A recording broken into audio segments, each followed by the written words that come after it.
Typically, when you do a lot of repetitive stress that causes the tendinopathy, you're building up scar tissue in that area. Scar tissue is not fun, it's adherent, it's not very strong, and it causes pain. So by getting in there manually and breaking it apart with our hands, as well as pinning and stretching, we are breaking down that scar tissue, relieving pressure and tension on those joints.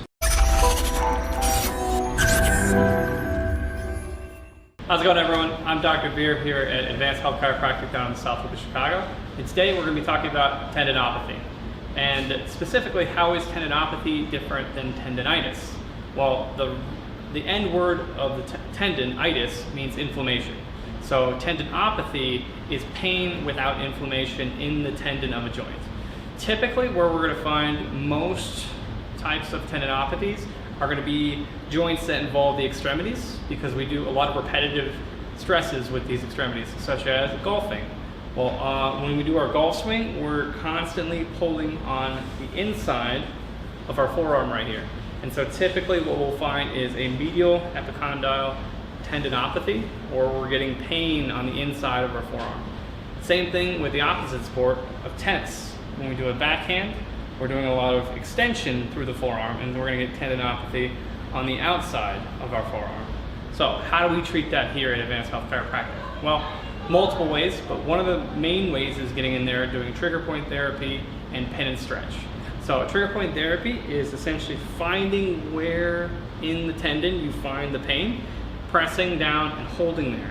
And you can hold there for anywhere from like 30 seconds to 2 minutes and finding that muscle / tendon releasing.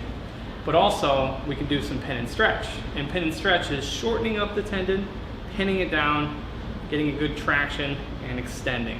And why are we doing that? Well, one thing we're doing is breaking down any type of adhesion or scar tissue that is built up in those joints. Typically, when you do a lot of repetitive stress that causes the tendinopathy, you're building up scar tissue in that area. Scar tissue is not fun, it's adherent, it's not very strong, and it causes pain. So by getting in there manually and breaking it apart with our hands, as well as pinning and stretching, we are breaking down that scar tissue, relieving pressure and tension on those joints. Another exercise we can do to help tendinopathy is just mild stretching. So any type of stretching out the joints, we're going to help lengthen that tissue and help release pressure and kind of break down even more scar tissue in those joints. And you can do that on the forearm by what I was just doing, extending out the wrist like this, which is going to help the medial side, and then going the opposite way for the outside. So if you got tennis elbow or golfer's elbow, these are great stretches for those too. All right, if you guys like that video, make sure you like and subscribe, and we'll catch you on the next one.